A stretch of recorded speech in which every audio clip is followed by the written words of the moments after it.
Atëherë ju përshëndesim, mirë se keni ardhur në këtë podcast. Unë kam një të ftuar deri të veçantë sot zonjën Teuta Kryeziu, e cila është një sipërmarrëse shumë e suksesshme në Zvicër dhe është e ftuar pikërisht në këtë episod emisionesh me titullin Vetëm një hap, por që ecën përpara, sepse Teuta e ka treguar me vepra që ajo me të vërtet di të eci përpara, me hapa të vegjël, por drejt suksesit. Atëherë, mirë se ke ardhur Teuta në këtë podcast, je ftuara e nderit për sot dhe kam kënaqësi që je bërë pjesë e këtij podcasti. Pyetja që kam për ty dhe për të gjithë ata që na dëgjojnë dhe shikojnë në këtë podcast është: a ka Teuta një pasion në jetën e saj ose diçka pikë të fortë të saj që nuk e quan punë, por e quan pasion dhe e motivon në çdo ditë që ajo zgjohet? Faleminderit shumë për ftesën, Marita, është kënaqësi si çdo herë të jemi bashkë. Po, Teuta ka pasion, ka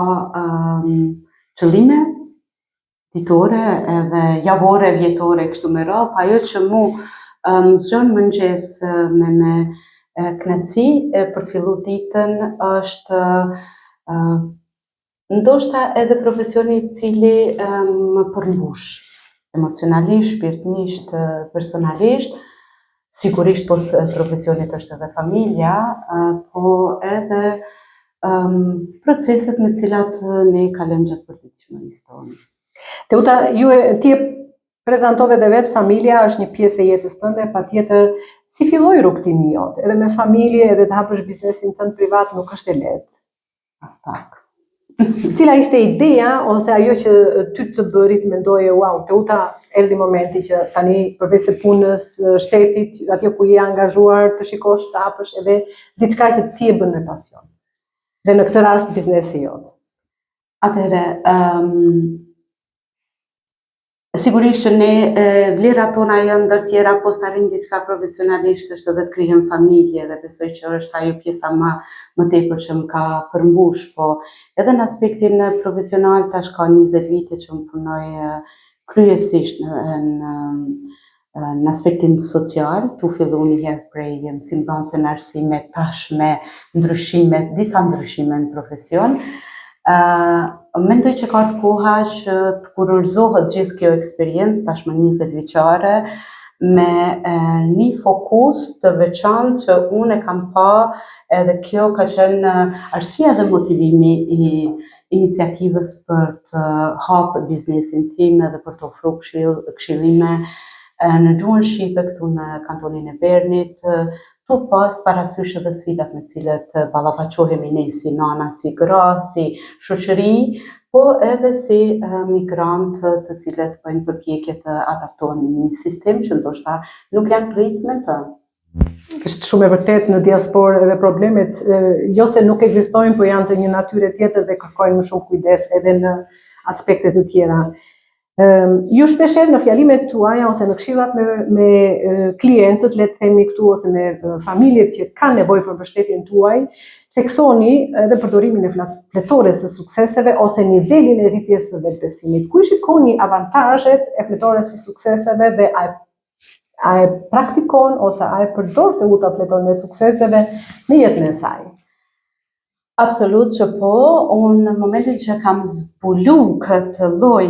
metode, them drejtën ka ndryshuar jashtëzakonisht në jetën time, në qëndrimin tim, në zhvillimin tim. Unë e përdori rregullisht, një herë në fillim kam filluar të bëj një to-do liste, të shoh se sa mund të jem produktive gjatë ditës, aq më tepër kur keni dinamik mes familjes, mes profesionit se unë punoj dy profesionet ndryshme, po mendoj edhe jam e pavarur, po punoj edhe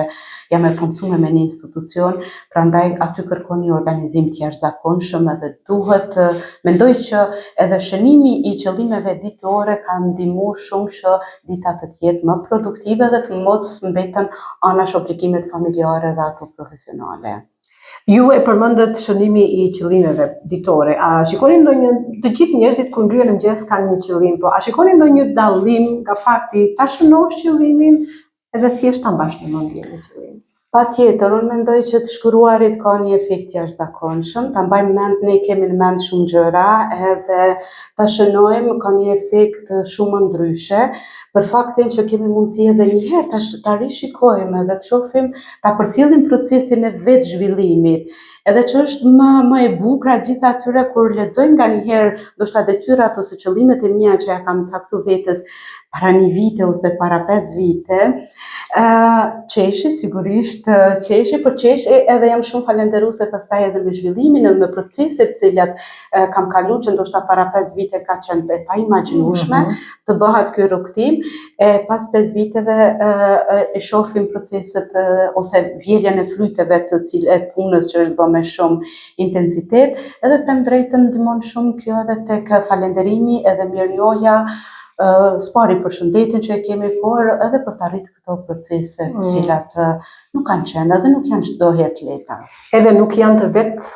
kuptueshme, duhet të qëndrosh gati dhe për t'i pasur ato. Do të thotë që ju krahasoni veten tuaj si keni qenë përpara 5 viteve edhe normalisht bashkë me qëllimet që doni të arrini pas 5 vitesh. Absolut, edhe kjo mendoj e bën dallimin të shkruarit apo të mos shkruarit. Se të mos shkruarit është e pamundur ndoshta të bëjmë këtë rikthim në kohë dhe të ta shohim procesin. Prandaj magjia të shkruarit e ka këtë efekt. E ka, shumë e vërtet. Po, cili është mendimi jot Teuta në lidhje me investimin që bën secili njeri tek vetja e tij? Pse është kaq i rëndësishëm, flitet gjithandej edhe ju e përmend, edhe ti e përmend edhe unë e përmend që një ndër themelet bazë të arritjes së sukseseve është investimi tek vetja, ku qëndron sekreti ose çelësi që njerëzit që na dëgjojnë të bindën që me të vërtetë, që nga e rëndësishme të investoj te vetja. Çfarë magjie ka kjo fjalë investimi tek vetja? Kjo është mrekullia vetë nëse ne ndajmë prioritetin. Unë do të flas diçka nga jeta private dhe pak me humor, se sa herë që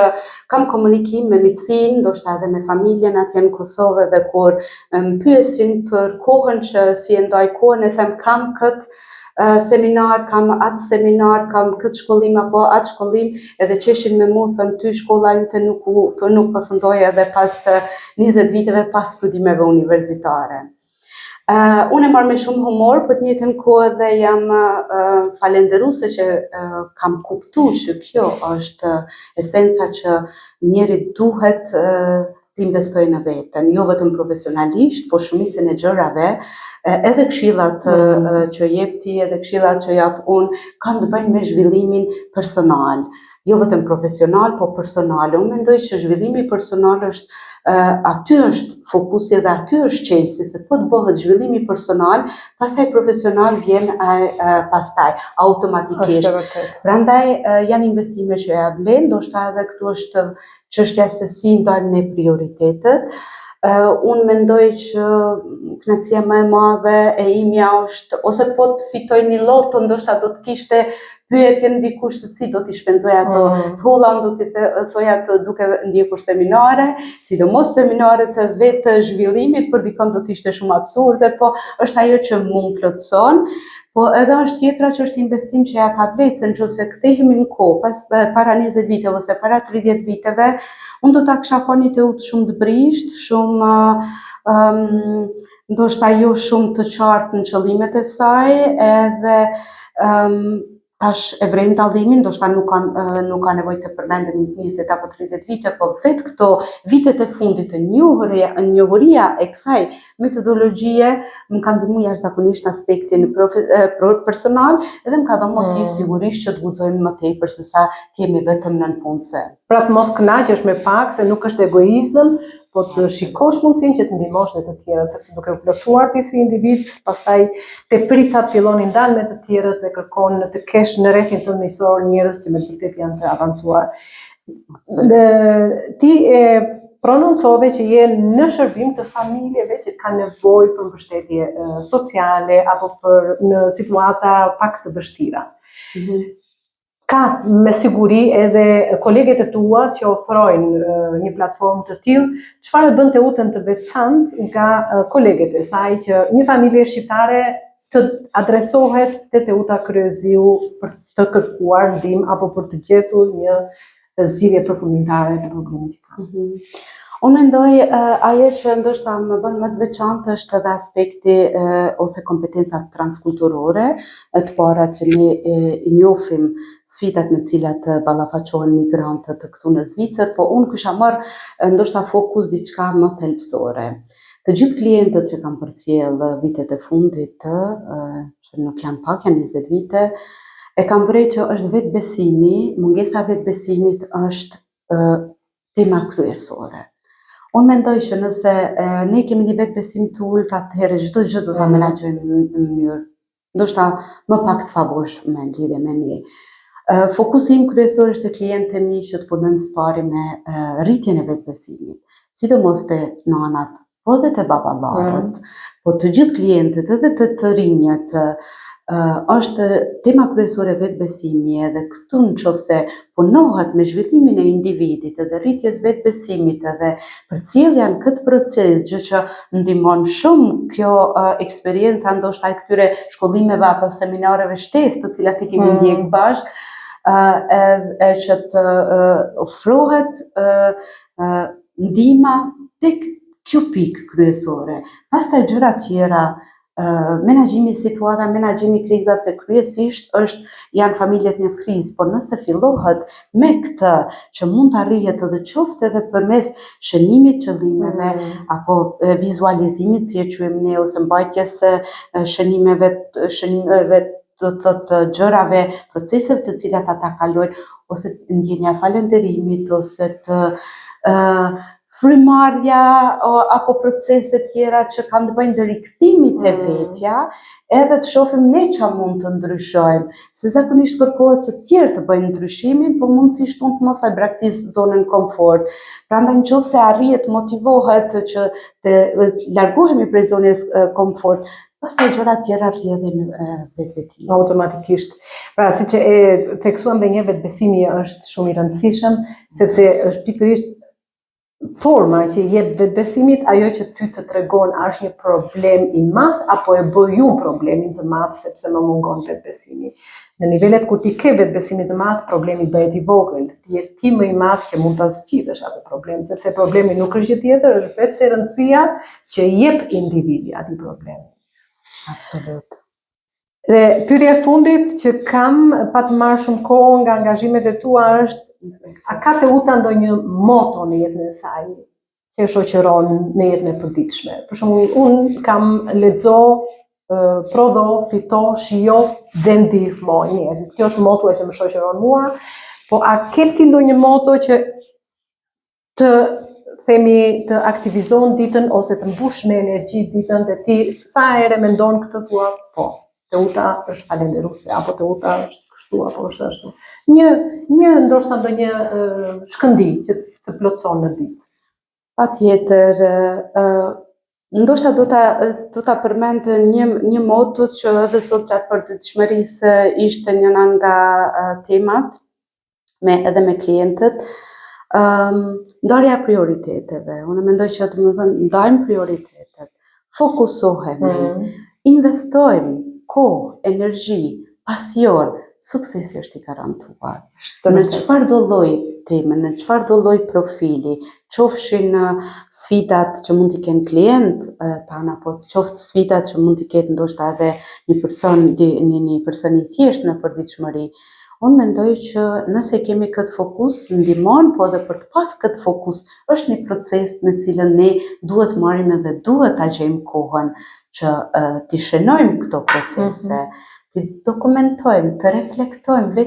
vetë reflektimi është mrekullia.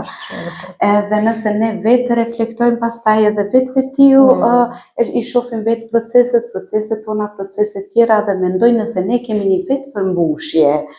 sigurisht që do të kemi elan edhe energji dhe pasion të ndihmojmë tjerëve. Prandaj ky është edhe fokusi im. Nëse unë kam arrit të kaloj këto sfidat e migrimit, sfidat në përgjithësi të jetës përditshme, ndoshta edhe sfidat me të cilat ne jemi ballafaqur si shoqëri, temat çështjet e patriarkalizmit apo temat të post-traumave pas luftës apo para luftës e të tjera që janë gjëra që unë i has në përditshmërinë time, unë mendoj që mund të arrijmë gjithë secili nëse e kemi pasion, disiplinë edhe e kemi prioritetin të qartë. Prandaj investimit e vetja dhe marrja dhe ndihmë dhe qoftë edhe prej një mentori nuk është absolut ndopsi, më ndihmon që ta kaloj ndoshta një hap që mund të kem ngecë me një situatë apo një situatë tjetër. Edhe sportistët më të mirë dhe këngëtarët më të mirë pa një mentor në prapavi nuk i arrin dot sukseset që kanë. Ne mendojmë se ata e kanë talent, vërtet, ato janë pikat e tyre të forta, por është roli i mentorit që i ka bërë ata të duken më shumë edhe të arrin ato që kanë arritur. Teuta, ti përmendej që ke 20 vjet eksperiencë, ke menduar të bësh librin tënd? Faleminderit për pyetjen. Kjo pyetje në fakt ishte kështu si spontane, duke përmendur disa herë 20 vjet eksperiencë. Do të kisha shumë,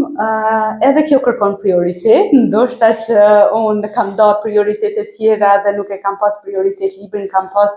shumë si me thënë, motivim nga njerëz që më rrethojnë, njerëz zakonisht pozitiv që më rrethojnë, që më kanë motivu dhe stimulu që të marrë këtë rrugtim, do t'ishte mrekullia vetë se ka histori jashtëzakonisht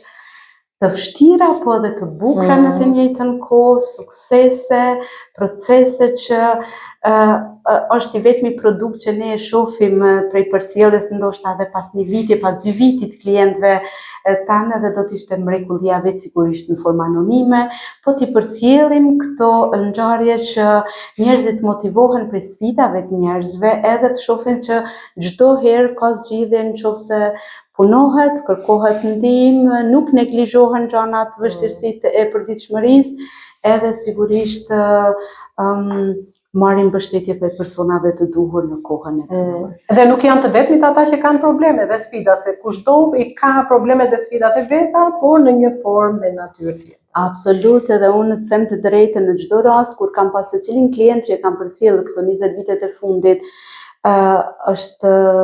e pamundur të mos e gjeja veten në një situatë apo në një situatë tjetër. Janë temat që deshëm na kanë përcjellë gjatë përditshmërisë tonë, se unë jam shkolluar dhe jam rrit në Kosovë dhe jam shumë krenare për këtë, po të njëjtën kohë kanë qenë sfida të cilat kanë qenë jo të lehta të përballohen, prandaj kur ne ja kemi dalë, mendoj që kjo ka qenë ndoshta edhe motivimi për t'i thirrë prindërve të ri që mund t'ja dalin nëse vazhdojnë edhe punojnë në mirëqenien e tyre dhe proceset që sigurisht duhet, ose detyrat të cilat duhet patjetër t'i kryejmë. Prandaj nuk kisha thënë që vetëm të tjerët ndoshta kanë pas sfida, vetëm klient, janë sfida të cilat jemi ballafaqur dhe ne me faktin e migrimit. Unë tash kam 15 vite që jam në Zvicër. Kur kthehem në kohë, si nënë e re, me fëmijën e dytë, sigurisht me mbështetje bashkëshortit, mirë po nuk ka qenë lehtë fillimi. Edhe nuk ka qenë lehtë të pranohesh me një shoqëri që ndoshta ne jemi ndryshe të kalimit tonë, është një diferencë jo e vogël, derisa të gjejmë mekanizma që të afrohemi si puzzle tile dhe të bëjmë më të mirën e mundshme prej këtyre dy si me thënë realiteteve të cilat ne jetojmë. Po janë sfida që të rrisin. Vërtet kanë vështirësi, janë teste që na bëhen me qëllimin që ne të rritemi dhe të zhvillohemi si person. Nuk besoj që ne do të rritemi nëse do të ishim në një zonë komforte dhe të mos kishim këtë ndryshim që e kemi bërë, domethënë nga kalimi në një vend në vendin tjetër. Nuk po hyj tash në detajet e biografia ime, po sigurisht gjatë kësaj periudhe kam ndruar edhe 2 shtete dhe secila e ka të sfidat e veta, po të njëjtën kohë e ka edhe përparësi se njeri rritet, kalitet, mëson gjatë këtyre proceseve dhe pa i kalu vetë, është vështirë, mund të mësojmë nga tjerët, po është ndryshe kur kalim vetë procesin. Patjetër, se ne rritemi ashtu fizikisht, por se mos ta shoqërojmë këtë rritje fizike dhe me rritjen mentale dhe me rritjen shpirtërore, me vetdije, sepse nëse ne rritemi fizikisht, atëherë ngelemi bosh dhe nga aspekti shpirtëror dhe nga aspekti mental, dhe pastaj fillojnë lindin problemet apo shikohen ato disnivelet me njerëzit që kanë ecur dhe janë avancuar. Prandaj për mua është jashtëzakonisht e rëndësishme po zhvillimi profesional, shëndeti mental, është tema kryesore që e kam prezente vetja, po dhe të përcjellë edhe të klientë mi se po nuk e kemi një balancë të mirë. Pastaj është shumë e vështirë, janë profesionet jashtëzakonisht vështira që mund të digjemi mentalisht, edhe ne duhet jemi kujdesshëm se si ta ruajmë shëndetin mental tonin, po nëse ne nuk ndajmë kohë për vete me këto shprehit mira që kemi kriju, qoftë me Jetore e suksesit, meditimi, frymarrja, me fokuse të tjera që nuk po hy të gjitha me i përmend, do t'ishte shumë e vështirë të qëndrosh mentalisht në këtë formë si kurse që në ekuilibër është shumë vërtet, sepse rritesh vetëm një anë e peshores, ana tjetër ngelet shumë më mendoj që duhet jetë një balancë shumë i mirë, përndryshe është shumë vështirë pastaj të ketë gjithë këtë energji dhe elan, ti përkushtohesh klientëve me gjithë këtë pozitivitet, se kërkon një empati të jashtëzakonshme, edhe mendoj që ne duhet të kemi bataritë tona të bukur të mbushura që të kemi mundësi pastaj edhe të ofrojmë, se është energji që konsumohet, çdo shërbim që e jep është edhe energji të njëjtën kohë. Edhe mendoj që ky pozitiviteti që reflekton të tjerë është fakti që e kemi brenda nesh, prandaj janë këto teknika që nduken shumë të thjeshta ndoshta, po e kanë një efekt jashtëzakonshëm dhe ju ja kisha sugjeruar të gjithëve. Faleminderit që e kemi gjetë në një metodë të tillë, unë nuk e kam njoft para disa viteve, nuk e di kur ka filluar te ti instrument shumë i rëndësishëm, shumë i magjik që me të vërtet është ta ndërtosh veten tënde të japësh formë ashtu siç e dëshiron. Është një magjia fitore së sukses edhe shënimi i qëllimeve fitore. Edhe unë kam 2 vjet që po e përdor si metodë dhe nuk është bërë si pjesë e rutinës time, nuk mund të shkoj në shtrat pa larë dhëmbët, ashtu është edhe fletoria e sukseseve, nuk mund të shkoj në shtrat pa plotësuar fitoren e sukseseve. Nuk mund të ngrihem në mëngjes të shkoj në punë pa larë fytyrën, nuk mund të shkoj në punë pa plotësuar qëllimet e mia të ditës, sepse janë rutina njësoj si shkojmë ta mbuk, edhe këto janë ushqimi i mendimeve tona, i mendjes tonë dhe i shpirtit. Absolut. Unë të falenderoj që ke qenë pjesë e këtij podcasti, me hapa të vegjël, por të sigurt drejt suksesit. Ishte një kënaqësi të ndaja kohën me ty, me njerëz të suksesshëm, me njerëz që i besojnë vetes së tyre falë instrumentave që përdor, me njerëz që gjithmonë tregojnë interes për të investuar tek vetja dhe jo vetëm tek vetja, por për të ndihmuar edhe shqiptarët e tjerë të cilët kanë nevojë për të rritur ose për të zgjidhur problemet, sepse një problem është problem kur ne shikojmë si të tillë. Kur nuk e shikon si problem, ai është thjesht një fenomen që të ka ndodhur një ditë në zakonshme.